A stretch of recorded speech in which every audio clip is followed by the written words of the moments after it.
Hello, everyone. This is your boy M9 in here, presenting another episode of this wonderful podcast.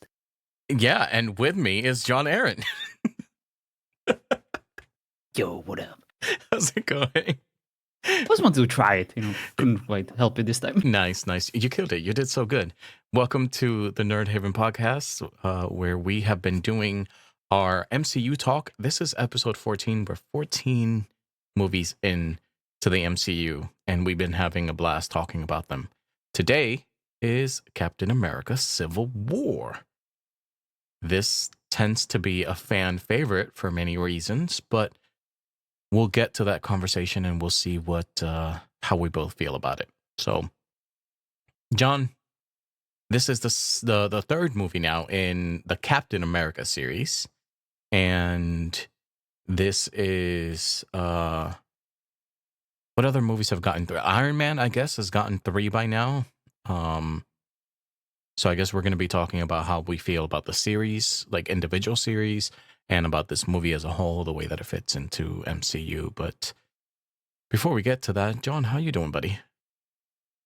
I'm doing good, thank you. It's been a long week, but always looking forward to these podcasts. It is a highlight of my day.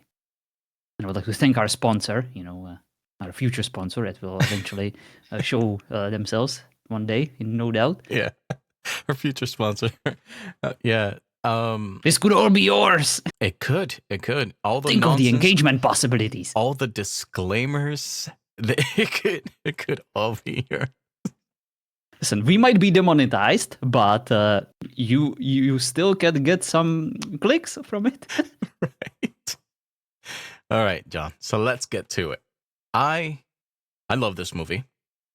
I think that this movie puts the Captain America series above most others in the MCU because for some reason, I think, we talked about it before with Captain America, the first Avenger.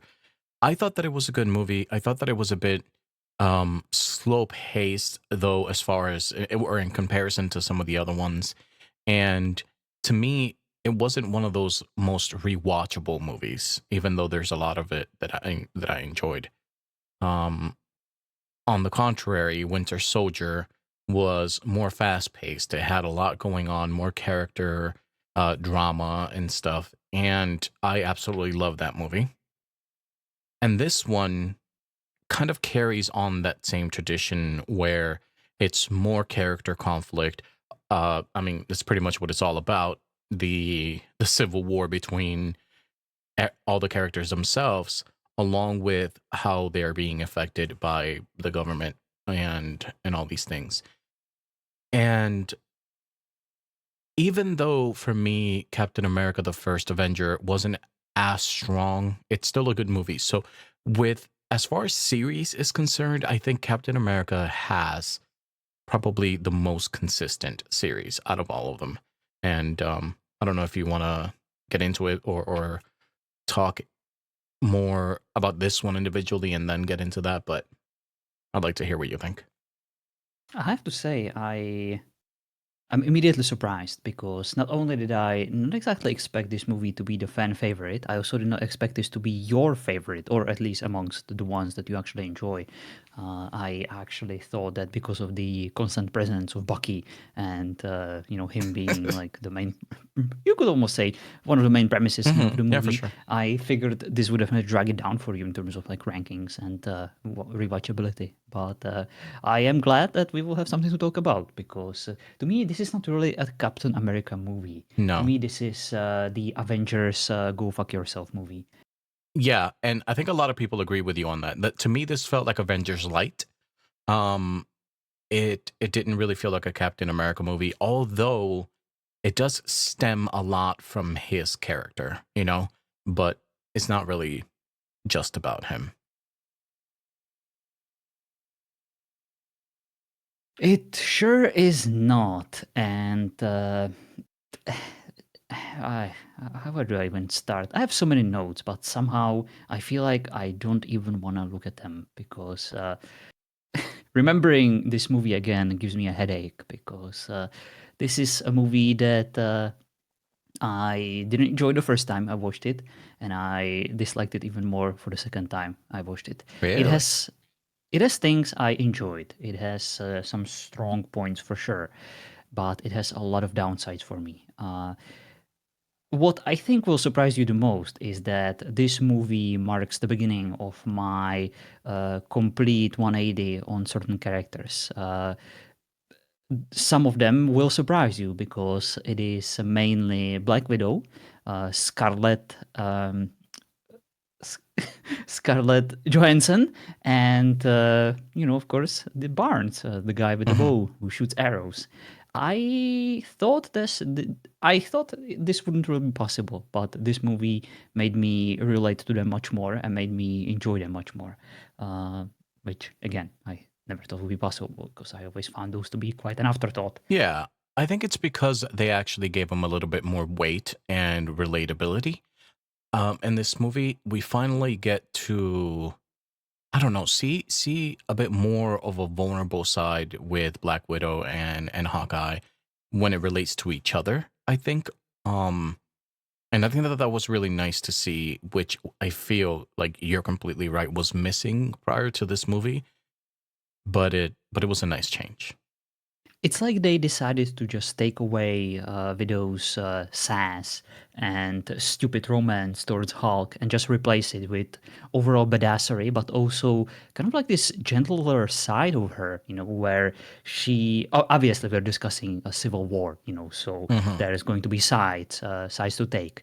She chose a side, but she was still willing to betray that side to do what is right. She chose the side of reason instead of I'm going with Team A Right. compared to Team B, because arbitrary reasons. She just did what she thought was right, and Yeah. she was not afraid to face the consequences for it. Yeah, no, I agree. And that was it was a very good character development for her in that regards because I believed it. I believed the the sacrifice that she was making by either joining team A or doing something for team B or whatever. Like you believe the reasons she's feeling conflicted. And I think that that's the best thing about this movie is the conflicting aspect of it, which not only makes you question your morality, but also makes you kind of question motives on both sides. And I think that that's kind of what I like the most about this movie. All right, let's cut to the chase. Which side are you on, M9? How would you react? How would you deal with this overall premise of the movie, where on one side we have, the world. The world is in danger. There are aliens. There are freaking terrorists. There are warlords. There are enhanced people. We need someone to defend it. And who better to do so than the Avengers? But should we decide to basically let the Avengers govern themselves?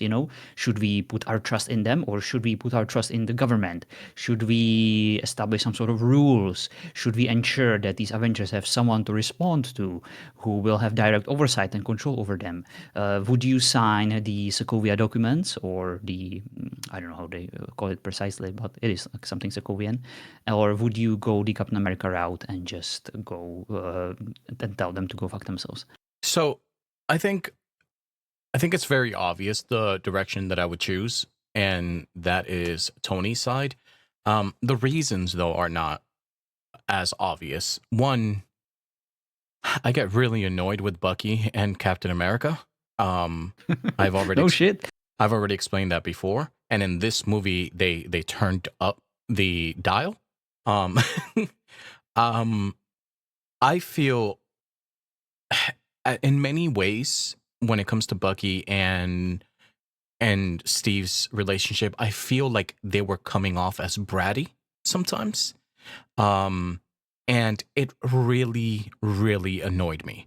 Um, I think there's been times that I obviously am willing to think about it from their point of view and be like, okay, well, they I think no matter what team you decide to be on, you can see an understanding of why the other team feels that way. And that happens to me every time that I watch this movie. But then the more that we get along with it, the more that I dislike Captain America's stance or going um or like continuously chasing after Bucky, and even the fact, like one of those things that Tony said, and he was like, when he's like, "Oh, he's my friend," and he says, "I thought I was too," um, or so Mhm. was I. I think that that's kind of what it comes down to for me. That I'm like, I can't be on Steve's side because he is obsessed with Bucky. He's completely obsessed. Like Tony has been your friend this whole time as well, and you've gone through all this shit together, but you're going through all of this with Bucky and you're standing behind him because he wasn't, he was being controlled. Like I get that Bucky's a victim, but to me, if a lot of the times I couldn't get behind Steve Roger because I felt like he was just being a brat. Like I don't know. Yeah. The safety of this world is at stake, and you are basically giving it all up just to, this alliance between the Avengers is flimsy. There's no doubt about that. It's not easy to kind of keep it together. But Captain America is way too eager to break it all just to kind of spend some time with his pal, from his ancient times, World War I times or World War II times. Yeah. So it is. I can definitely see your point of view in this, and even though I previously expressed my admiration, for Captain America and his insistence on essentially redeeming Bucky. I still like it in this movie. I am still down for this sentiment. What can I say? I'm a sucker for these stories. But Hmm. at the same time, it is impossible for me to ignore the overall picture. And I find sympathies both on Team A and both on Team B. I understand that this is probably what the movie wanted, right? It wanted Correct. you Yeah. to sympathize with either side. It wanted to establish high stakes. It wanted to ensure that there will be cool shots of the Avengers fighting, even though they're all actually friends and they're all pulling punches Yeah. and They're pulling they punches. don't actually Yeah. want to hurt each other. And God forbid anyone gets hurt, in this civil war. Ugh. But that's my biggest problems with this movie because let's say that we agree with Tony, right? If government wants to have more control and oversight, let's do it. But who's gonna have oversight over the government? Right. What if they go to war with one another? Like, does the side with more superheroes just win? What if Exactly. Yeah. Putin's Russia has like a bunch of Winter Soldiers? What then? I also like that Vision once again showcased his more uh, maybe like a philosophical side to him, and when he kind of weighed both outcomes, both options, and although he did make a choice, I feel like he didn't go far enough because it's the matter of escalation, right?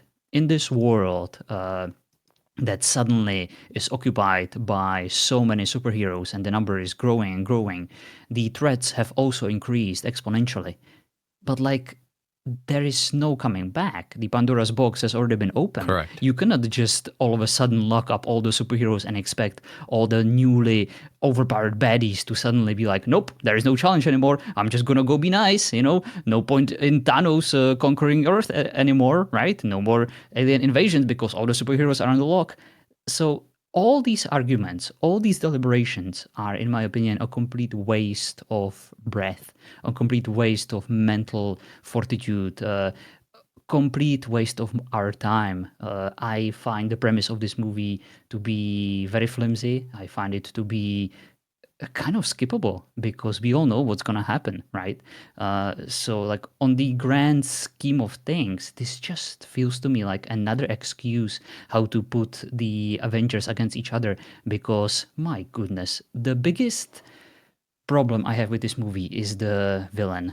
this is the worst villain I have ever seen in any kind of MCU movie. And I feel like they have done quite a bad job with the villains lately, and they kind of Hmm. are running out of them. So the only thing that they have left to like create these cool action shots and drama is to essentially invent new Avengers and like send them to fight against each other, just like in every Avenger movie. And I'm kind of getting tired of it.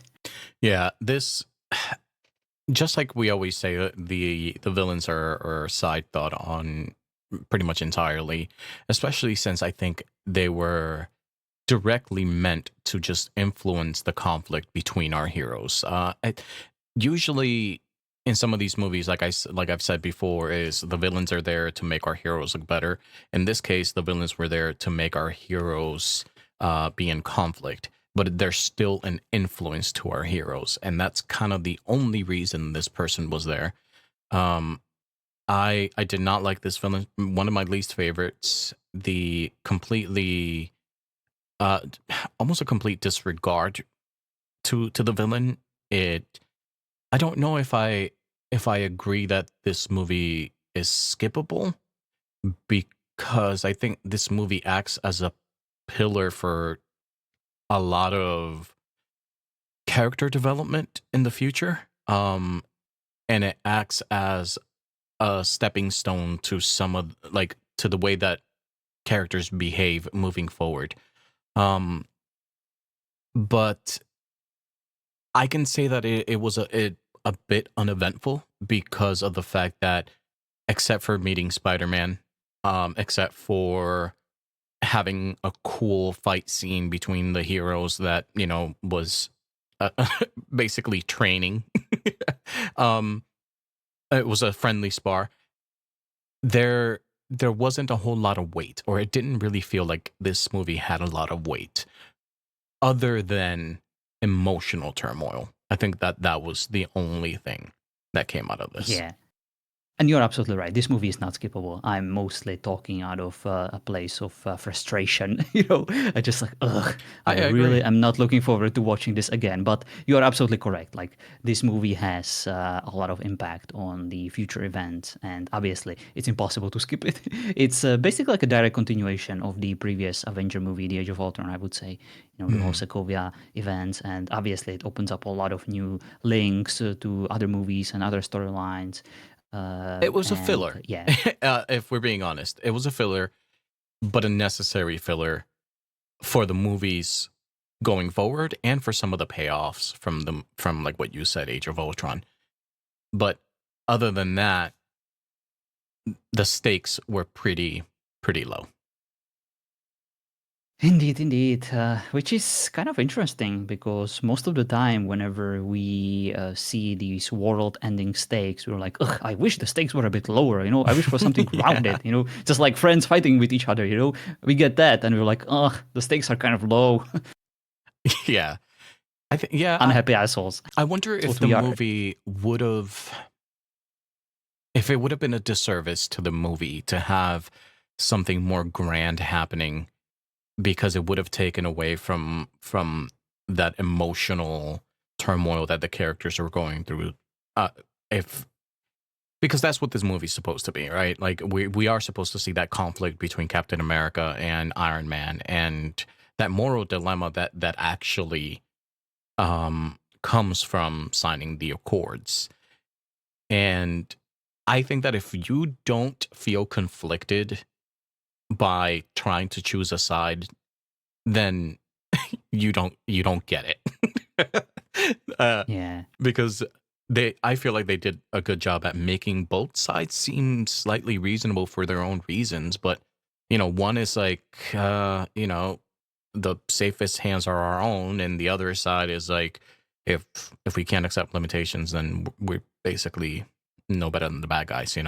um and but in that same sense, you should be able to disagree with both sides as well. I hate that about this movie because I do disagree with both sides and I Hmm. hate both sides for it. I would much rather have one side that I can identify with.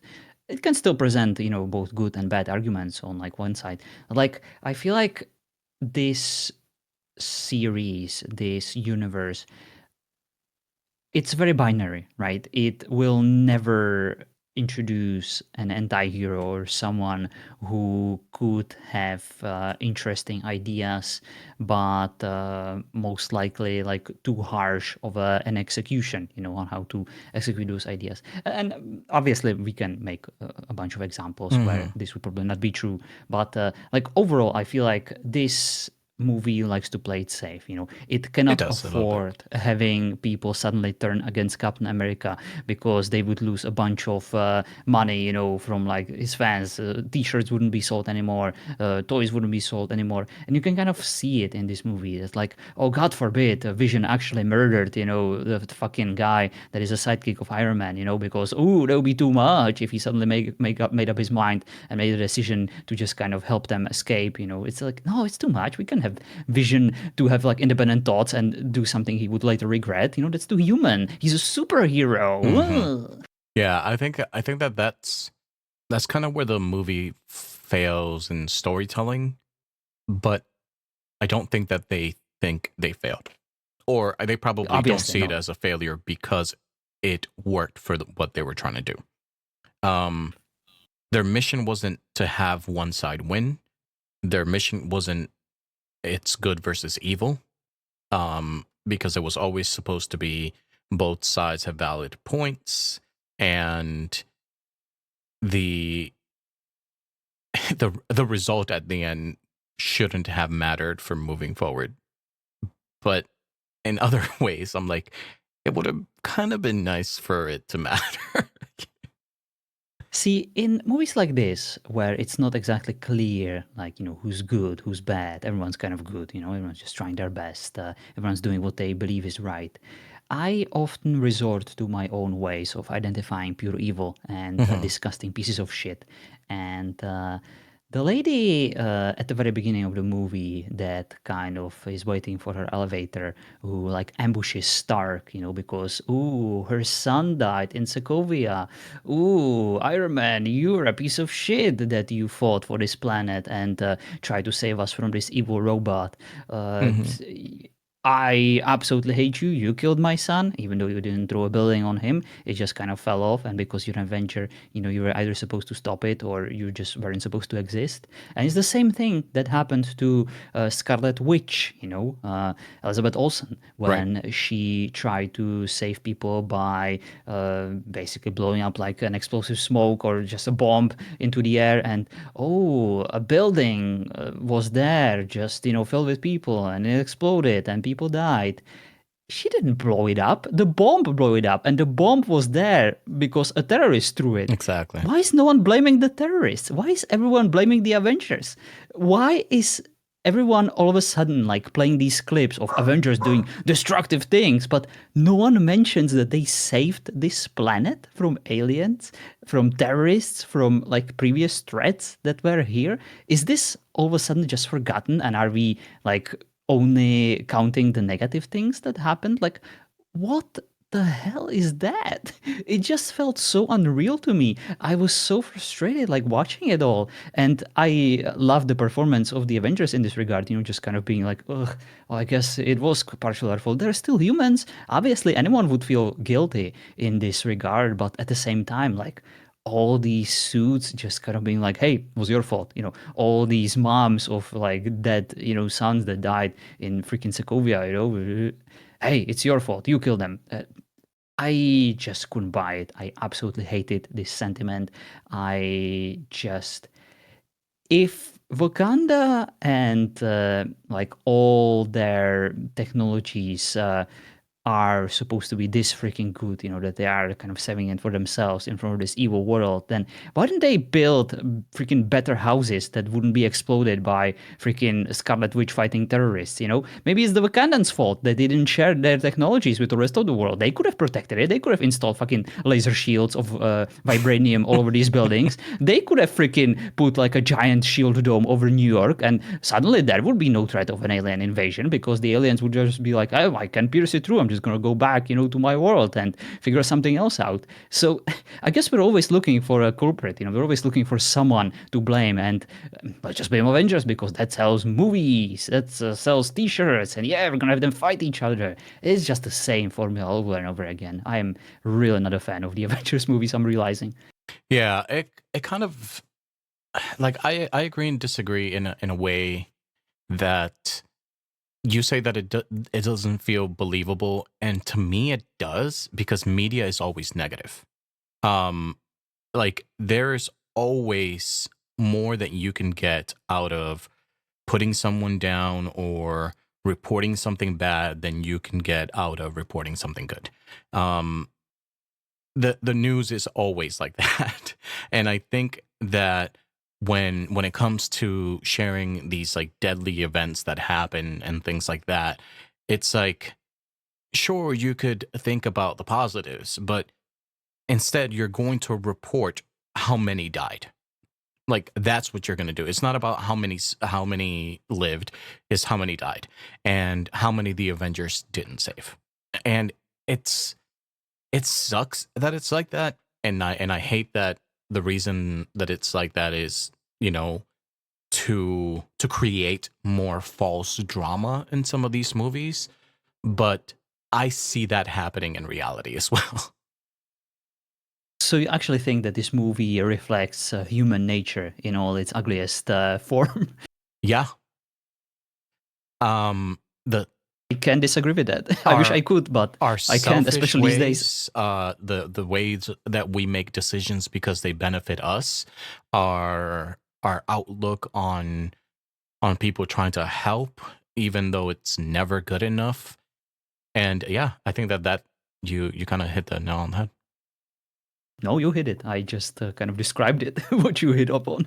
Well, it is a very good point and a very sad one because, yeah, you're absolutely right. But maybe that's why I'm angry at this movie because it is actually realistic. Yeah, and I think you've mentioned that before that you would rather things be stick to the more fantastical side than work with real life issues in a way. It's like we deal enough with this shit. I guess my biggest problem is that although I do admit that these superheroes are still people, although I do admit that these themes and topics are very much a thing in our current world, I feel like the MCU world is a fantasy place, that Hmm. should be adhering to different kind of rules. These people on Earth in this media should be a bit more lenient towards like a few deaths that happened because a terrorist blew up a I agree. building Yeah. while while an Avenger tried to literally conduct self-defense, which is an American birthright, right? Every American believes in bearing arms and just defending themselves in case someone attacks them. So what if you do like a little bit of mess while doing so, right? Yeah. So I don't know if you've seen the new Superman trailer. Um and this might be getting a little out of topic because a whole different universe, a whole different comic. But in that trailer, there is a scene where Lois is interviewing Superman. Um and she is kind of drilling him on the decision that he made without talking to the president of the United States, and that he was representing the United States. And he's like, no, I was only representing me. And she was like, well, all this happened because of what you did. And he's like, people would have died. And I think that that's the conversation that you're speaking of that is lacking in the MCU. It's the fact that a lot of the times these superheroes, they want to do the right thing, and they often do, but people should be more understanding at that they are if all these people took a day off and things would just happen, millions would be dead. It's Yeah. like, and so it's like, but there's nobody that stands up to the media or to the general population and says the things that need to be said. So it's like you know, it's frustrating. I would Do hate you to be know a who? superhero in MCU. No, you wouldn't. No, I wouldn't. Another reference from this movie, by the way. Yep. No? Do you know who I think dealt with this the best, or which movie or which series of movies dealt with this the best? Whom? The Dark Knight series from Nolan, Batman. You know, the hero that Gotham deserves, I not the agree. one it wants. And I think that it was very tastefully handled. You know, Yeah. he started off as a vigilante. Eventually, he kind of turned, because of Joker, into someone who perhaps was not worth the effort. Went too far. Joker exploited him and essentially wanted to use like peer pressure to have him give up his secret identity. And he was willing to do it. He actually went to the press conference and was pretty much ready to give himself up. But of course, then Harvey Dent stepped in, and Joker turned him, into his own puppet. And then, of course, Batman knew that his only way to save Gotham, to be the hero it needs, was to turn himself into a villain so that they have Mm-hmm. someone to hate, someone to chase, send dogs against him. And that was the only way to beat the Joker, and it was smart. I really loved it. It's probably like what I don't want to like compare it to the MCU movies because it's a completely different franchise, a different world. But Different I tones. always Yeah. enjoyed those movies. I Very agree. much enjoyed them. And then and those movies actually dealt with it on two different fronts. You dealt with the way that the police was impacted and the way that some of them um, felt they were put on the line by Batman. Mhm. And then you had those that believed that Batman was doing them a service. And I think that that's kind of again what's missing in these movies in the MCU is like where are the people that stand up for them for the Avengers? Where are those people?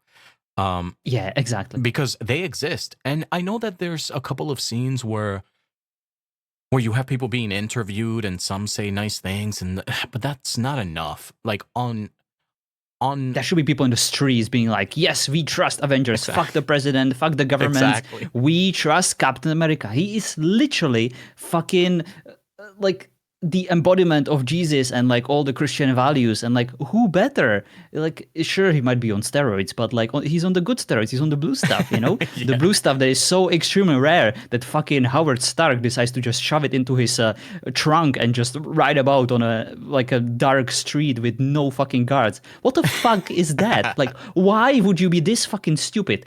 Bucky should have fucking murdered him twice for that. Like, that was such a stupid decision.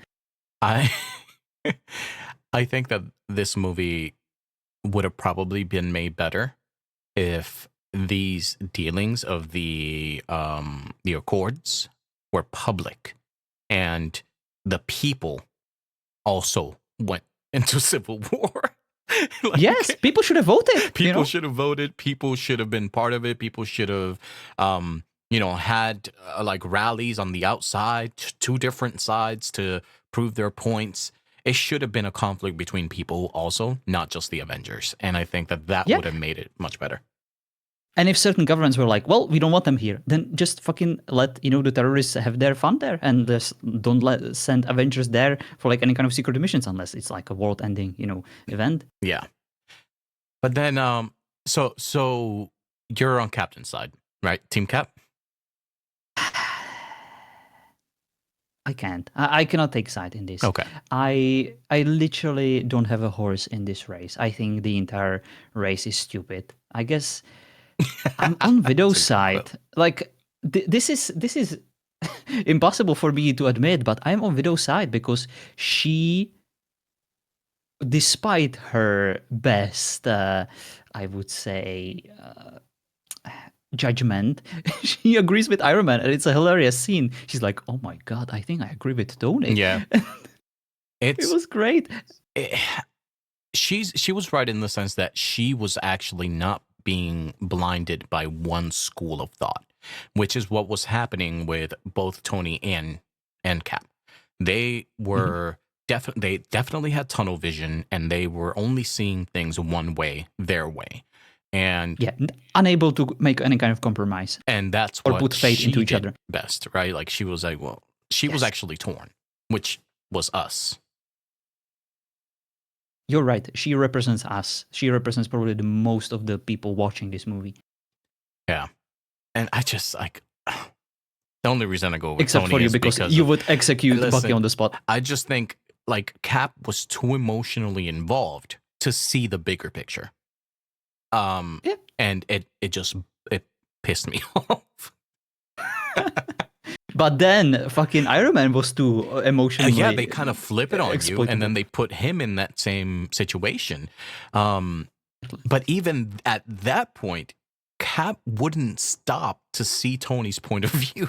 Like, not at all. He just wants his friend. just Just let him have his He friend. just wanted to protect his girlfriend. Listen, Queen Victoria died, okay? Captain America has been on a period for like 2 movies straight, and he wants his friend. He wants to relive the good old times. He wants to return back to Brooklyn. He wants to wear like freaking newspaper shoes or whatever, and he just wants him and Bucky, to be BFFs forever.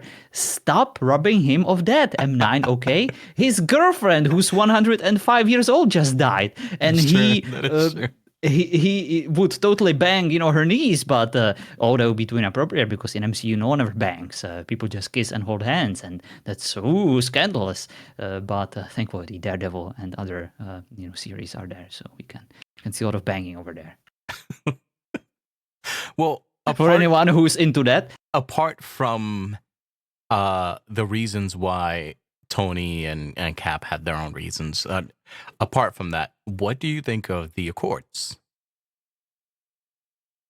makes sense. I could totally see something like this being a thing in this world if there ever was like a human enhancement program and like alien threats and stuff. Yeah, it does make sense. That's why I kind of enjoyed that Tony was this consistent. And of course, as always, we saw the evolution of Tony. We saw him kind of turning into this almost a suit, in this movie.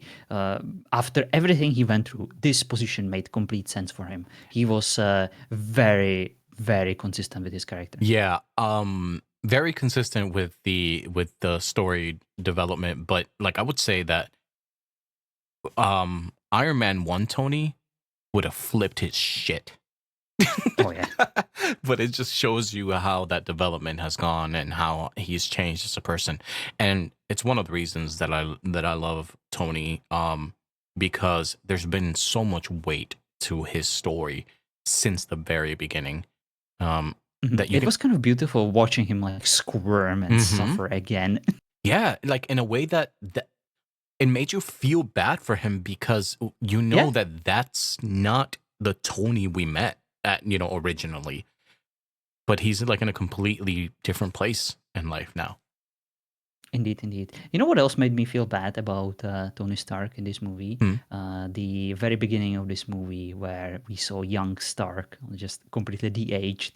He looked like he Oh, raided yeah. his mother's makeup supplies because he was just like so fucked up. Just like, ooh. Yeah. That was not one of my favorite de-agings, but it worked for the So scene. plastic. Yeah, it was so plastic. But yeah. So, how did you feel about Black Panther in this movie?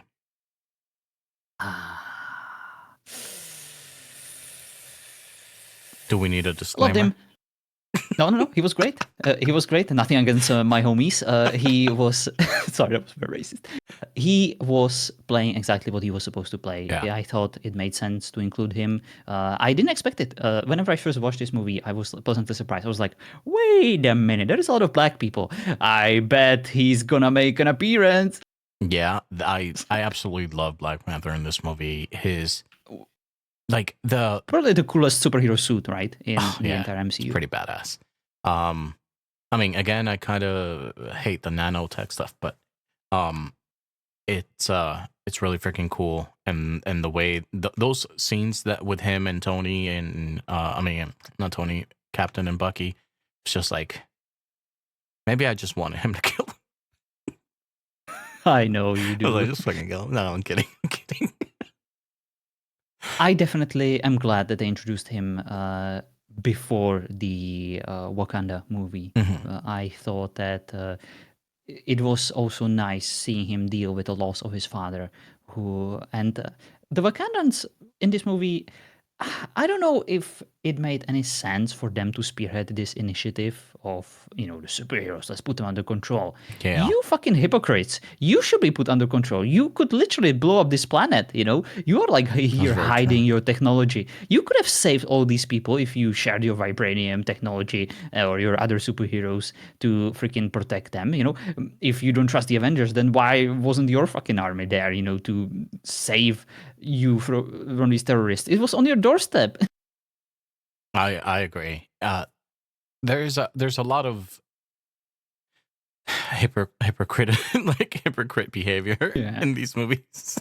Um, But you only asked me about Black Panther, and I did like him. He's a very good actor. I can may he rest in once peace. again, yeah, he was a very good actor. Unfortunately, I knew that before I even watched this movie. Of course, it's hard to avoid, Hmm. very sad story.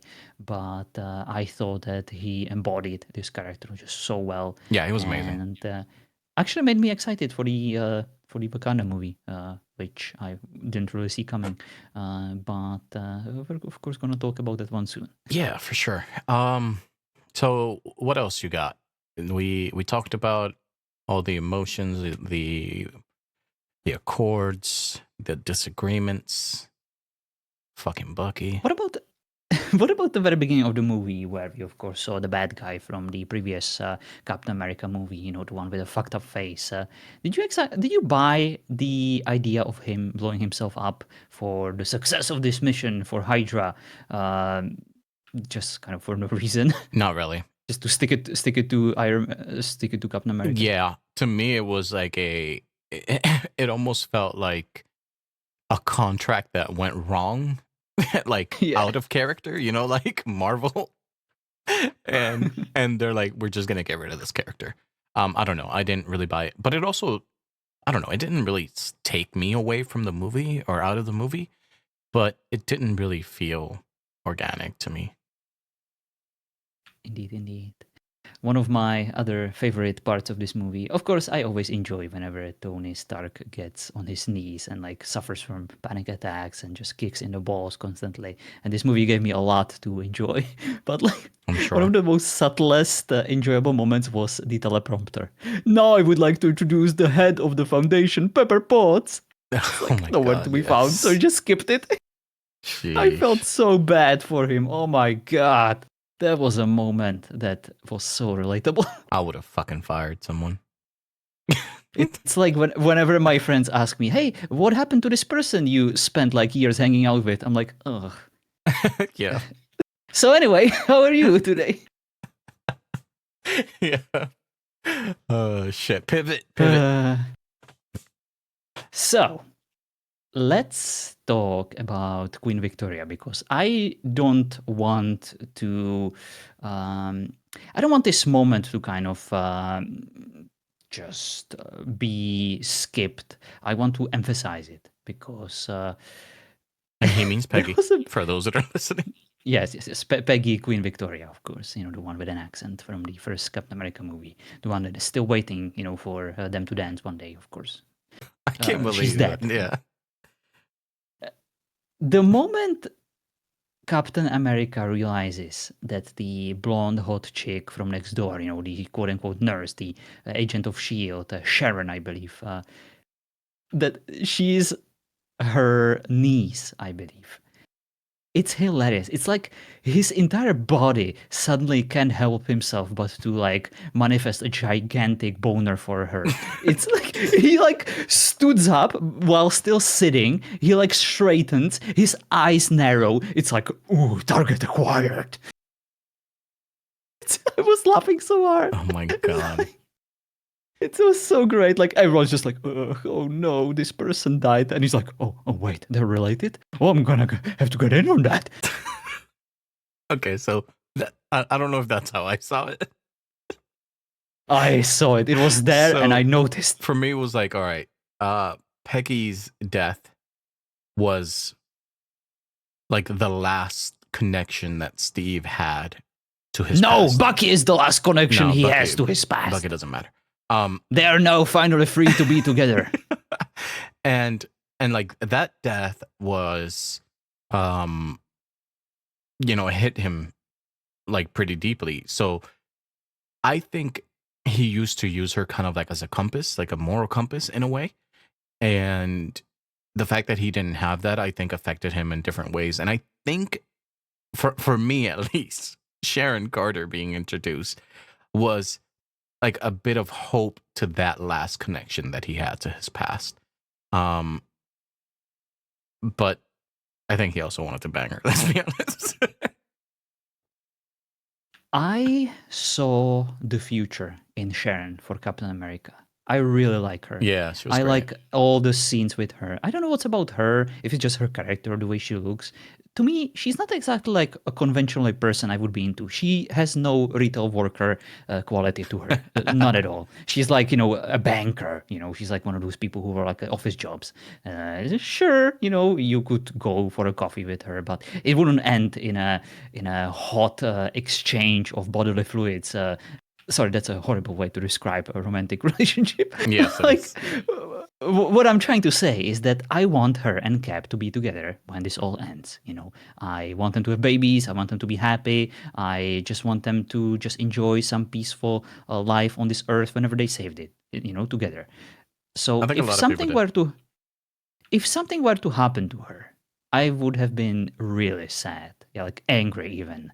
But for now, I would like to table this discussion. I would like to get back to it, however, once a certain movie arrives in the future, because I will have a lot to say about that. Right. Okay. It'll definitely come back up, that relationship. Yes. But it will. yeah. What else do we have? We have to, of course, talk about Bucky some more. Oh yeah, because, yeah. I absolutely loved that the first scene where we actually see him is just him picking plums in Bucharest and being like, "What the hell? Why is everyone looking at me funny?" Oh no, someone impersonated me to be a terrorist again. Oh gosh, darn it! I guess I'm gonna go home to my shitty apartment, and just chat with Captain America and meet these incredibly nice German soldiers who have such a good aim that they somehow manage to shoot Winter Soldier only and exclusively into his hand. So even though Captain America has like a big ass shield, he doesn't even need it. He just needs a one tiny metallic hand where all the soldiers in the world can just constantly keep shooting him at, so he can just like extend, his freaking hand and to just block bullets with it, like Neo. It was so fucking stupid. I hated the fight scenes in this movie. Like everything is just so shaky cammy, especially at the A beginning. lot of shaky And camera. yeah, it's just so unnecessary. And I don't get me wrong, I love fight scenes with Winter Soldier because he has this amazing like eerie soundtrack to him, the noises the hand makes and like the vicious nature of it. It's great. Yeah, it's I very love it. physical and gritty. Yeah. You could say the same about Captain America with the shield. You can Mm-hmm. feel the impact of the shield every time he uses it. It's great. And so I like that, but I don't think I enjoy the fight scenes where they're just fighting against like low-level bad guys, terrorists, or these German freaking police officers. So Yeah, that wasn't really my favorite part. I think no, I completely agree with you. As far as Bucky, I definitely start turning around a bit on him, like in this movie, because we do see a lot of behind the scenes type of thing. How he was being framed or whatever. Um, and I think Bucky is kind of a hidden symbol in this movie, or perhaps not really talked about as much. But I feel like Bucky is the symbol for the larger debate in this movie, which is, can people who have done terrible shit be redeemed? Mhm. If they And that if to they me is run much into more trouble. interesting as a theme of this movie than like, ooh, are the Avengers evil or good? Mhm. Ooh. Yeah, and I think that's kind of where it falls down to, right? When you look at, you mentioned Scarlet Witch and what happened and people blaming her and stuff like that, or the fact that she wasn't always like good or on our side. And even Tony, like it falls on Tony. Tony was responsible for bad shit before he turned his life around.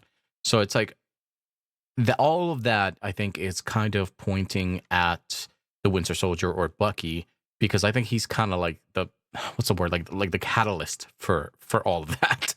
Oh Um, yeah, and I did like that about him, and indeed. everything, with the Winter Soldier program that we kind of get more into and stuff like that. My problems with Bucky most of the time aren't with Bucky; they're with Captain America. Ah, okay, okay. Yeah, Bucky is a badass, and he definitely does not tremble before Bast. I had to throw in at least one Marvel Rivals reference. His fights with, of course, the Black Panther were kind of awesome. Yes, they were. Um, I also like that they don't sugarcoat like his guilt at all in this movie. Um, Even they do mention that he wasn't mentally there for them, or he was being like forced or whatever, but he lives with that. Like there's no sugarcoating it. He knows what he did, and I think that goes a long way. I think he even himself expressed to Steve on numerous occasions that he may not be worth it. That He did, yeah. Steve maybe just should kind of give up on him, and just let him be. And I love that. And that is what makes me appreciate actually Captain America's decision to never give up on him. I Yeah, can get behind unconditional that. loyalty. Yeah, it's a very Daredevil quality, like Hmm. Daredevil versus Elektra, right? Like This bitch that crazy. yeah, this bitch crazy, this bitch cray cray. Yeah, but he's like, I can fix her. Yes. Oh, it's beautiful. we're, we're all guilty of it. I am literally gonna grab this metal pipe and I'm gonna grab this helicopter with my other hand and I'm gonna fucking stop it with my muscles and my willpower. It was so cool. Yeah, it was bad. um, the whole thing speaking on Bucky, the whole thing with like him murdering Tony's parents was crazy. That was a kick in the balls for Iron Man once It again. really was. Like if I was Tony, I would like just kill him, just fucking kill him. But it's like it's you have to be in that like mental state, right? Because what would you do if you were face to face with a person that murdered your parents? How would you react? What as a person, or what would you be responsible for? But you know, it's everybody can handle that. Impossible to know. Yeah, yeah. You can't know unless you're in that position. Everybody can handle that in any way possible, and you have no idea unless you're in that moment. Yeah, I didn't hold it against Iron Man at all for reacting the way he did. It made total sense. Like we see it at the beginning of the movie. He obviously has unresolved issues when it comes to his parents just departing way too early and leaving him there all on his own with bags of money. That of course Mhm. changes a man quite a bit. We of course get to see him constantly being kicked in the balls by Captain America and all this initiative to like split the Avengers apart. Literally like Captain America asking, "Is Pepper here? I haven't seen her." What a dick move! Like put two and two together, my man. Yeah. Obviously she's not here because they're fighting or something. You don't have to bring her up. Just watch the fucking teleprompter, just speaking silence, from the conference that he had at MIT or something. And then, of course, we see his best friend just getting paralyzed. It's like, oh, I've had a really rough day. If only, there is something good that happens, that will surely change my day for the better. Oh, wait, this Winter Soldier guy murdered my parents in cold blood, and I can literally see it on this beautifully detailed VHS recording of a camera at It was like a night CTV, yeah, right? It's like on an empty road in the middle of fucking nowhere. I went to Google and I asked it. Of course, I also consulted with ChatGPT and I made research. How common were CCTV cameras on like empty streets in the middle of nowhere, where people commonly, I guess, take super powerful steroids from place A to B while having your wife on board, without any kind of fucking guards. So I had to know. I had to understand. And this is what I found, of course, following the events of the December 16, 1991.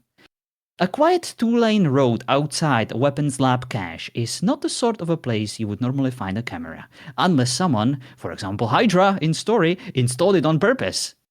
Why the fuck would Hydra install a camera there on purpose just for Bucky to fucking shoot it afterwards? But that's besides the point. If that was on purpose, I just don't Plot get it. convenience.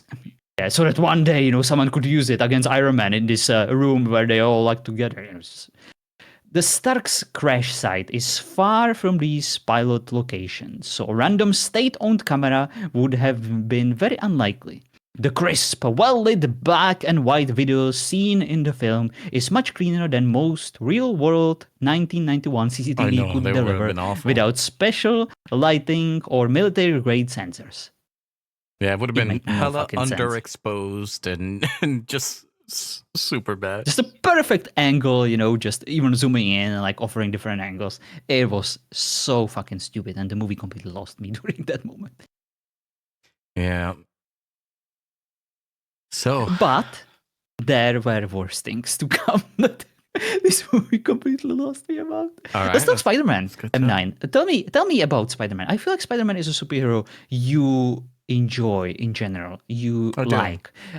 I constantly see you like wearing your stupid VR blue Puerto Rican colored Spider-Man suit and being very proud of it. And I have nothing against it. I always thought that Spider-Man was a cool superhero. I may not be the biggest fan of superhero movies, but of course I saw like a few bits and pieces and memes about the original Spider-Man movies with the actor that looks kind of definitely older than this one. Yeah. Aunt May, the hot redhead chick and stuff. So like I know these things. I may still need to watch it all like in one sitting, but I always thought that those Spider-Man movies were cool, and I wouldn't hate watching them. But I will let you answer first. How do you feel about Spider-Man in this movie? when Spider-Man appeared in this movie, um, I loved it. I mean, I lost my shit. I thought it was random. I was as hyped fuck. too. Huh? Yeah, I I was hyped too. I lost my shit, but I thought it was random. Like, it felt a little shoehorned in, but then it makes sense later on when you see other movies and it's explained a bit more. But I think he was kind of just brought in for a couple of extra scenes to make it, look cool. But one of the things that I enjoy about this movie, and I'm not sure if you will, or this Spider-Man, is that he's a teenager, like a real teenager. Yes. I do like the Tobey Maguire movies, but that motherfucker was like 30 when he was playing a high schooler. And there's certain things about this character that felt truer to that age. And I appreciated it, and I loved his interactions with Steve Rogers, both being from New York and having kind of like that bond, and it was great. This is when you tell me that you hated it. I hate hating on what other people enjoy. So I'm just going to try to be as objective as possible. Am I correct in believing that his origin story is that he just kind of woke up one day and felt these powers? No, he was bitten by a radioactive spider.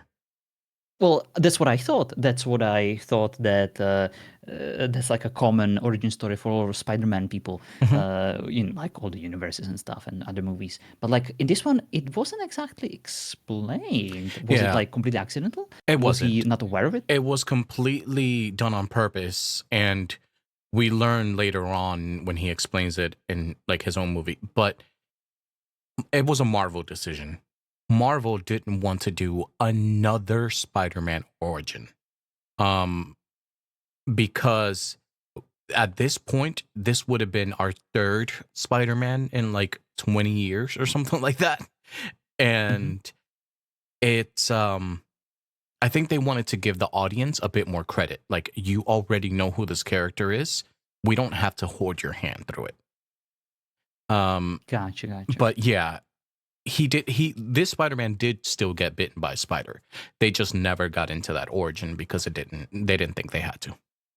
Gotcha. And he obviously also has like a scientific background. He's kind of half Correct. Yeah. Spider-Man, half Tony Stark, which is probably the reason why he's not shooting the web out of his freaking hands, but he's shooting it out of like a. It's a So in most construct. comics, he doesn't have organic webs. That was actually done for the Tobey Maguire movies, and a lot of people thought that that was really weird. Um, Interesting. because in a lot of the comics, he actually fabricates his web, like he does in this. Okay, okay. I am glad to actually Yeah, learn this because that makes me but kind of. to kind of, I don't know if now we'll talk about this maybe a little bit more, but I think a lot of people don't like what you just said, like how he's kind of half Tony. um, Mhm. a lot of people don't like that about Tom Holland's Spider-Man. Ah, I see, I see. Well, without really sugarcoating it, to me, I know it's quite early to say that, but he's probably my least favorite person in the MC universe. Like, I would literally rather have more Natalie Portman screen time than him. Like, Damn. him constantly making his stupid references, him constantly talking during the fights, him being a child in the middle of a life-threatening fight and just not taking it seriously at all. I can understand how the fans of the superhero would be very much into it. I can understand how overall the inclusion of Spider-Man is just cool, on any front. But to me, this just felt completely out of place. It felt stupid. It felt demeaning somehow to my intelligence. Like, him bringing up Star Wars and like, I hate. And this applies for RP, this applies for like, games in general, where people talk too much during important moments and just try to be funny in them. Yeah. If that makes sense. Because So you could say that I do that myself at times, but at least I'm conscious of it. I don't think you're wrong in your assessment. You're not wrong in the way that you're seeing it, but that's what he's supposed to be. Um, Yeah, friend of the neighborhood Spider-Man here. He's literally that way in Marvel Rivals in any yeah, kind of game. that like the character is very like quick-witted and making sarcastic things. He's kind of always been like that. Um and the fact that he's a kid is kind of the main selling point on Spider-Man because a lot of the times he's more powerful than what his emotional level or like emotional maturity is. And when it comes to Spider-Man storytelling and his movies and stuff like that, which we'll get later on, it's a lot about that. It's about him balancing being a kid and being put in these really heavy situations that he's just not mature enough for. And so that's why I say that you're not exactly wrong. And the reasons why it bothers you is Peter Parker. Probably. It also doesn't help that I first saw the Tobey Maguire movies, or that was like my first Hmm. experience with a Spider-Man. And from what you mentioned, that is actually quite a deviation from the actual portrayal of Spider-Man.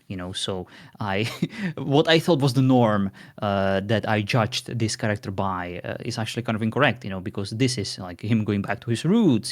This is what people expect from him, and this is what people Yeah. wouldn't find weird. So it's funny because so I said that this is the third Spider-Man, right? Andrew Garfield was in between. What a Mhm. lot of people say is that they prefer Tobey Maguire's Spider-Man, but they don't really like. I mean, they like his Peter Parker, but they don't really like his Spider-Man as much. And when it came to Andrew Garfield, is kind of the opposite. The Peter Parker was a little bit of a hipster, kind of Mhm. like a cool nerd, and his Spider-Man was like spot on. People actually loved the sarcastic and quippy Spider-Man, and a lot of people think that Tom is a bit more balanced when it comes to his Peter Parker and Spider-Man personas, but um a lot of people aren't huge fan on how technologically advanced everything is. which I think they might be correcting sometime soon, but we'll get there. Gotcha. Well, the movie clearly wanted to establish a bond between him and Tony, True. and it does make sense. I can see that it makes sense for the direction of the movie, the future movies and stuff. But I want to establish my hatred towards this character before we get to other Spider-Man movies, because it will not get any better. I can understand. Yeah, like I definitely can understand. Like I always joke with my wife saying that like there's nobody I hate more than teenage girls. and but there's people that just can't get behind like a teenage kid just messing around in serious moments. But as an uncle of teenage children, I can understand the representation there. It's not far off. Yeah, and to be frank, this character is essentially everything I expected from the MCU universe. I expected everyone to be like this, So the fact True. that this is the first character I genuinely dislike on every single level is surprising to me, And I can easily just forget he exists and kind of get past, this Especially in this movie, disgraceful. since it was definitely just a cameo. Oh yeah. And what better character to bring me back on board to enjoy this movie, this dreaded, soul-crushing movie, than Scott motherfucking Lang. The Ant-Man himself comes back, of course, as previously kind of teased in the Ant-Man movie before, that we watched. He was so cool. I loved every freaking scene he was in, even though he had like a short cameo. Yeah, he was freaking out in front of Captain America. That was freaking great. I already loved Ant-Man and Paul Rudd. But in this movie where he's actually more of an outcast than he thinks, it's so good in like the best of ways. Because he doesn't really fit in with the rest of Not at all. everyone else, but it's just hilarious, and that never goes away. I feel like he's always an outcast in the best of ways. Indeed. And even though I talked shit about this movie in general, just putting the Avengers against each other once again, for the very last time, for the 90th of time, the suit up scene, it was kind of cool where everyone kind of met at the airport. I cannot deny that. I actually didn't skip much of it, only when Peter Parker started talking. I was like, oh, there goes my right freaking arrow button. But other than that, yeah, it was cool. And I have to also bring up Falcon because my favorite. But before Giant Man, sorry, go. we actually Giant Man. Yeah, that was freaking awesome to see that. I loved every bit of that because at this point it was like, give me back my roadie. Yeah, it was great, and the visuals were so cool, as in like how he's bigger, he seems slower, but he covers more ground. So it's like it felt believable. Mm-hmm. But yeah, Falcon, the Falcon and Bucky scenes. Yes, that's exactly why I wanted to mention the best. The way they hate each other, they so can't much. stand each other. It's so good. That's basically all we can say about them, right? That's it. It was just fun. It was just fun, in like the best of ways that they had to kind of like get along, and it was just comical, like their little conflict, because it was based on nothing. Yeah, and that's the best way to bring humor into this very serious, dark movie. Just something that's just funny, almost kind of not directly, right? Exactly. By the sheer hatred with the chair in the car. Can you move up? No, it's so good. And then with the Spider-Man, I don't know if you saw that or you actually skipped it, but where Falcon was like, everybody's got a gimmick now. It's like, yeah. And he's like, no talking about that. I think Bucky said something like, we don't talk about this or something. Yeah. I also enjoyed just basically all the dialogue of course, the Black Panther. Hey, we haven't met yet. I'm Clint. No, I don't care. I know. I love it. There was a scene though, that for like fans of Spider-Man or whatever, when he just caught the fist from Winter Soldier, Mhm. like effortlessly, and he was just looking at him, I was like, that's the kind of like subtlety to details that's freaking amazing, right? Because like for Spider-Man, he's got super strength. Like that wouldn't face him. But it's not like they super focused on him doing that or like made it a big deal, but it was just there and I loved it. I hated it. I was like, he has a fucking metallic arm. Like, how do you freaking glue it, to the ground with like, he can literally punch through walls. I'm sure he would be able to exert enough strength to get through like a bit of artificial spider web.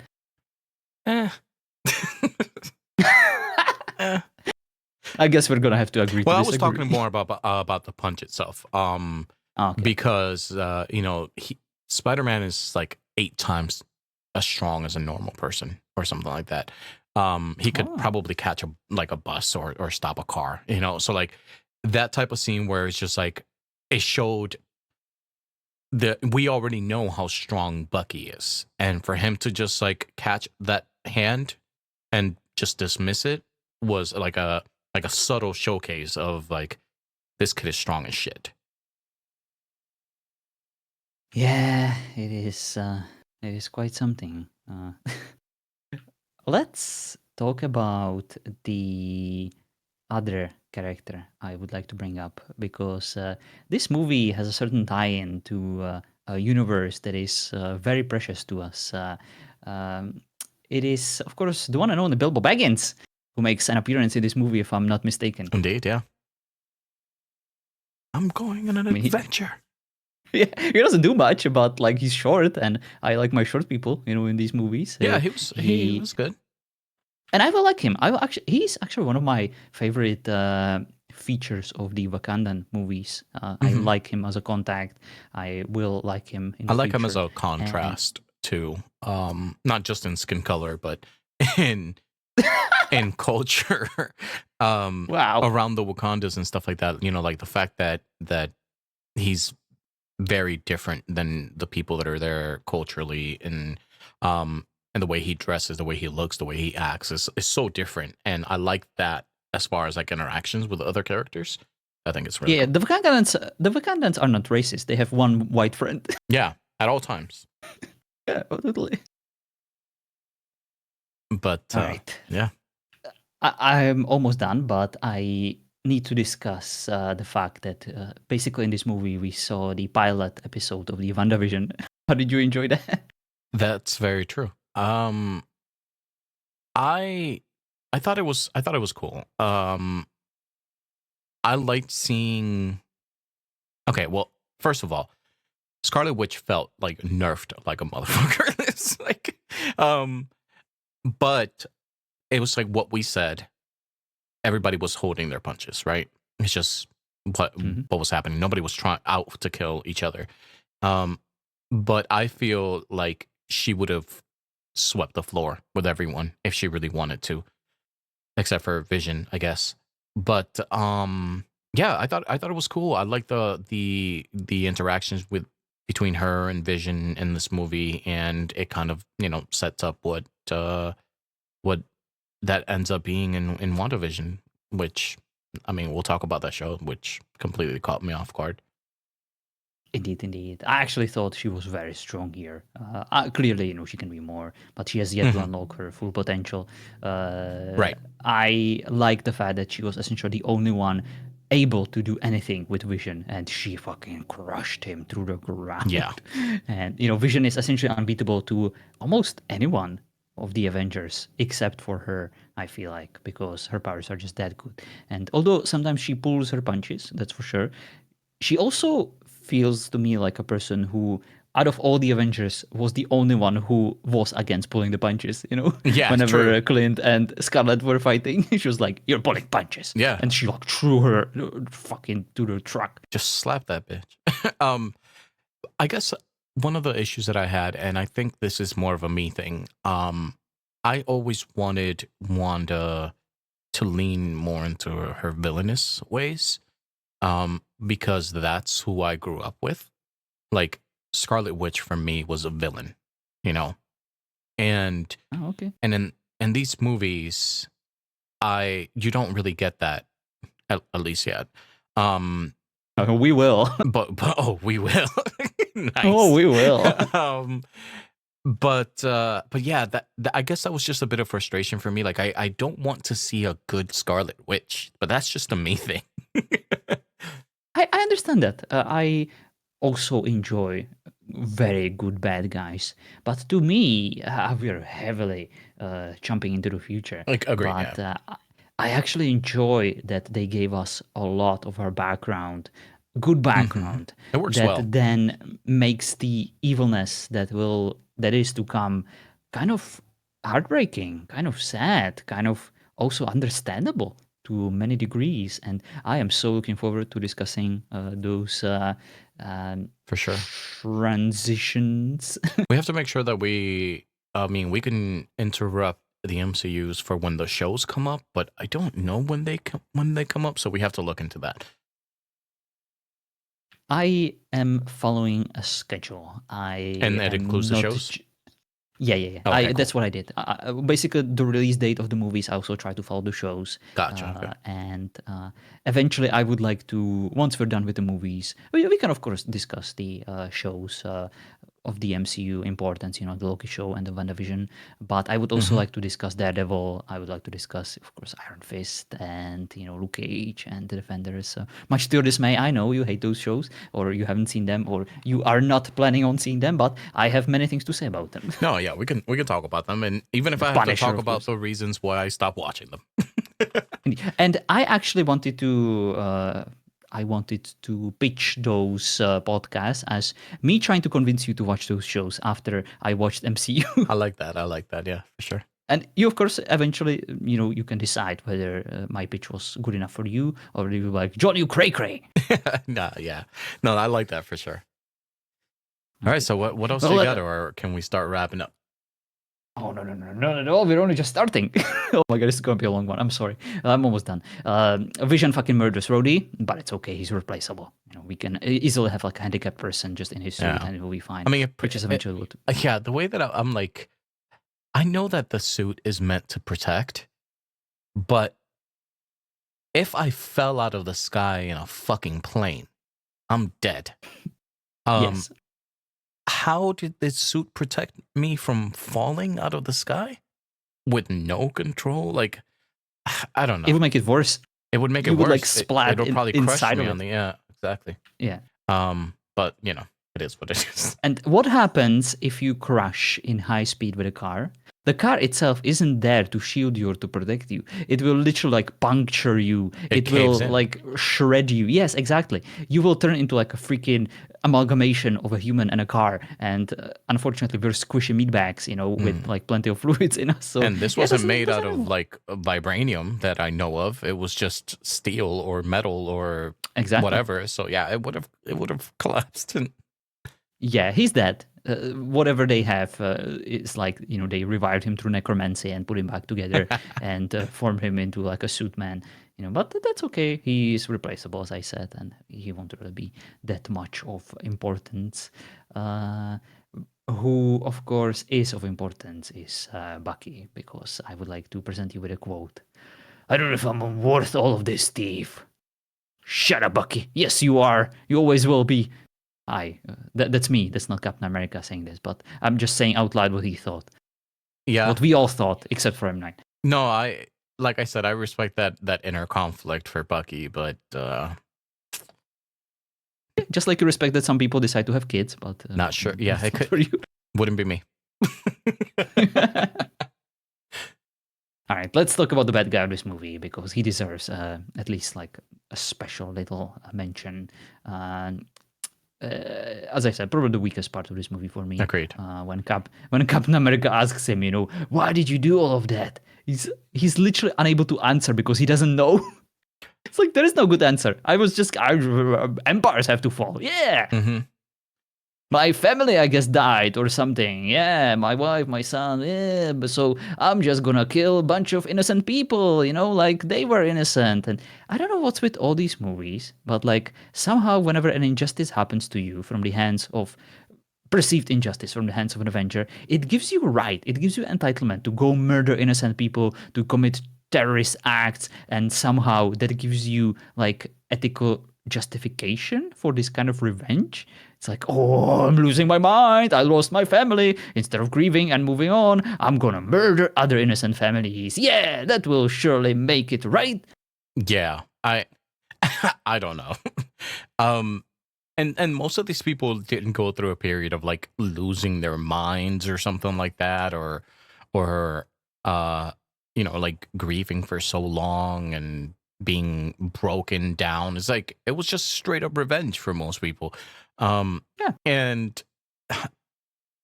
like with Zemo, the one thing that I liked is that he he basically was just relying on his intelligence, and he was like, stricken with grief. Like that was yeah. He his was a very entire grounded persona. bad guy.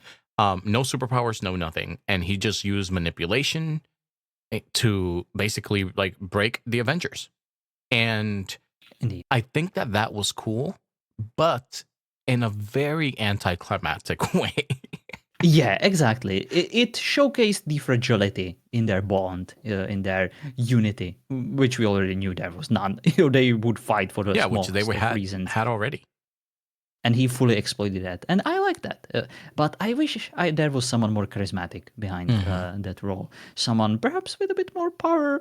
Uh, but then again, we'll go back to all the other movies that try to do the same. So Right. I guess they wanted to try something different. And the plan of like having these Winter Soldiers, to kind of take over the world and create like a cool subversion of the Hydra was nice. So of course they decided to just shoot them all in the head and completely scrap that at the end of the movie, which kind of completely defeated the purpose of this whole exercise for me. I was like, ooh, it's gonna be a cool freaking change of pace. Instead of having this army of super soldiers, we're just gonna kill them all. Yeah, and we're gonna showcase Iron Man, this freaking imaginary deepfake movie, from 1991, where his parents were killed by Bucky. Ooh, but he was brainwashed. Oh boy. So that was his plan, to somehow get Stark to find out the truth, to betray the people he sided with, join the group he already betrayed, and come help them here. Only to betray them again because his pappy was killed by a sleeper agent. Yep. Think about it. Think about how convoluted this plan is, like how unlikely all of it is, how stupid and just completely ridiculous this whole premise of this plan is. It's like Yeah. so. No, And I said enough. it could have like easily went sideways at any point. It's like Exactly. I don't know. I wasn't a huge fan. That's why to me, like, I actually forget about Zemo most of the time that I'm talking about Civil Yeah. War. Um, The movie is better that way. yeah, because to me, he wasn't even really necessary. You could have still pitched this movie and had all this character conflict and have all these issues without him. Indeed. Although that was one cool thing about him. Of course, when Black Panther intercepts him, and I love how he does not allow him to kill himself. Mhm. He's like, "The living are not done with you yet." Oh, it's so cool. Yep. There's a Hamilton quote that you like. Ooh. That George Washington in Hamilton says, "Dying is easy, living is harder." Mm-hmm. And I'm that, gonna suffer some more. yep. Speaking of suffering and my will to live being at all-time low, uh, and I quote, analyze his fight patterns. Why didn't Tony Stark do that to Thanos, or to any kind of world-ending threat? Why don't we just analyze their fight patterns and completely kick their ass after? Easy, right? Mhm. if only, I mean, there is absolutely nothing more to fighting than analyzing patterns, right? There is no strength, there are no talents, magic, technology, luck. It's all just patterns. So let's just analyze them and win all the fights. Whoever has the more powerful computer that can calculate those patterns immediately wins all the fights. Yeah, I It's guess stupid. um with Thanos is the fact that he has the Infinity Stones. you know, Yeah, just analyze those patterns, you just easy. can't. Friday, analyze his patterns. Let's But beat his I ass. get it. Yeah. Even when it comes to speaking of Thanos, there's times that I'm like, it's for the convenience of storytelling and movies, right? Because even as Thanos, with all of the Infinity Stones, I'm like, this could have ended very easily a long time ago. Like, or you could have done this, or you could have done that, or there's Should have some analyzed his patterns. yeah, there's so many different things that you feel could be done in these movies, but if you did that, then you wouldn't have these movies. Yeah, yeah. But it was cool. I did like how Iron Man actually came across rather strong when he was angry, Yeah. and he was essentially fighting 2v1, and of course, he analyzed their patterns and he almost won. But unfortunately, he didn't analyze them enough, and they overanalyzed his patterns, and yeah, eventually his patterns were not up to the task, because patterns. I Right. never thought I would say patterns so many times, but yes, Yeah, no, definitely it get the was point. it was a cool scene. Yeah, because like regardless though, there's so much room for error. Um, Indeed, indeed. and fighting 2v1, so unfair. Yeah. But let's end on good stuff, as we never do. Uh, well, sometimes we do. The shield does not belong to you. You don't deserve it. Mm-hmm. That was so cool. I'm glad he left it there. It's just like, you know what? Maybe you're right. Yeah, Have this. yeah, because I think at that point, Cap realized that he wasn't representing the Shield. Um, Hmm. which was such a cool moment for me because I was against him that whole time. Um, so like watching the scene and throw it like him being like, you know what, you're right, I don't, was such a like a bonding moment between me and Cap that I'm like, I almost felt bad for him because just like Tony, that we've said that he's had all this character development and he's not the same person that we met a long time ago. Neither is Cap. Um, Hmm. he's made a lot of changes or sacrifices to the way that he thinks or operates due to out of loyalty. You know, um, Tony's motivations are different, but still the same. Same end result is like they've changed. As kids would say, no cap. Jesus. That was a much better joke in my head. It didn't really make sense, but thank you for laughing. So yeah, the way the movie ended was cool. With the whole letter, the phone, and freeing the friends who were like locked up in a prison. I really enjoyed that, and yeah, it made me excited to watch, of course, the upcoming movies because we are getting to the end game Yeah, we one way or are. another. Well, John, I think it's time for ranking. Do we have to? We don't have to if you don't want to. Ah, yes, we do. Of course, we do. Why don't you start, Mister Nine? All right, let me pull up my list. Bring on the And list. I see this is a different one for me because I do feel like this movie, out of many other ones, has a way like it has more on both sides of character drama and just like fun action. It's weighed very heavily on both sides. So it's like how rewatchable is this movie? It's not just like a thrill to sit through, you know?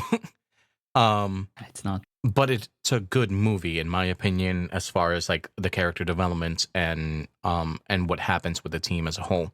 So for me this movie goes right after Iron Man. Um so it would be and 13, or I guess 14 now. Thor: The Dark World, Avengers: Age of Ultron, The Incredible Hulk, Iron Man 3, Iron Man 2, Captain America: The First Avenger, Thor, Doctor Strange, Ant-Man, Guardians of the Galaxy, and then Civil War, Captain America: Civil War. So, Oh, very so cool. this makes the second Captain America movie that's top 5 for me. I see, I see. Interesting. I changed my mind quite a bit about this movie because the more I talk about it, the more I'm realizing that despite my issues with it, despite the flaws I see in it, there's also a few things that I enjoy. And on this journey in the MCU universe, I try to focus on the good stuff. Mhm. I'm doing the opposite of, how we perceive the world and media, Yeah. as we discussed in this movie, because there is a lot to love, even in the shittiest of movies. Well, there will be exceptions to this. I Indeed. try to always find something I enjoy, Yeah. and my least favorite movie is still Iron Man 2 because of Elon Musk and his stupid ass face, just completely spoiling my willingness to watch that movie. Then it's the Avengers. Then it's the Avengers: Age of Ultron. Then it's the Iron Man 1. Then it's the Captain America: Winter Soldier. And then it's the Captain America: Civil War. Then it's Thor, Captain America, the first movie, Guardians of the Galaxy, Iron Man 3, Doctor Strange, Hulk, Ant-Man 1, and Thor: The Dark World. Still number 1. Nice, nice. That's yeah, that's kind of where I expected it for you, to be honest. Makes sense. Yeah, these rankings 14 movies in are just getting harder and harder. By the way, guys, if you're listening, after Endgame, we're not ranking movies. Like, Oh, yes, we are. no. Oh, yes, we are. It's so difficult.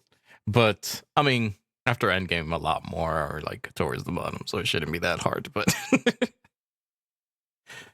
oh boy. Well, John, is there anything else? An hour and 30 minutes. Is this our longest one now? I think so. It might be. And I was like, ugh, I really feel like this is going to be a short episode. I don't really have that many notes, but I guess there is not even much to talk about, It's just going to be quick, easy. And Yeah. here we are. But it's funny because on like the movie itself, it was kind of you know, we were torn a bit with some of the things in the movie that we enjoy that we don't enjoy. And I think that that it was a good conversation. Yeah, we usually have the longest episodes whenever we both kind of argue against each other's views Hmm. and try to find merits in them. Yeah, no, and it's funny because like I completely agree with most of what you said. It's just a matter of preference, and all those things are subjective. So Yeah, once we get to the subjective parts, it's pretty much, hey, I like carrots. Hey, I like broccoli. I Hey, I don't like like watermelon. strawberries. Yeah, so just, you are allowed to be wrong in many regards, and I will still respect you as a friend. Well, John, thanks for the chat. This was a really good one. I know that it's getting really late for you. My voice, I feel like, has dropped like a couple of yeah, Octaves. yeah. It's just like it's getting to the back of my throat. But that was fun. It's also just the movie itself who kind of makes it impossible to be like too cheery and That's true. yeah, I guess we paid homage to the depth, darkness, and The theme and the emotional tone, yeah. scarring.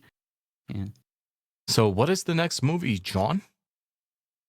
Well, Mr. M9, I'm glad you asked because I'm gonna bring it up right now. But I do have a feeling that, according to all these lists and much to your hatred towards my decisions at the beginning of this podcast, the next movie should be Doctor Strange. Which we already watched.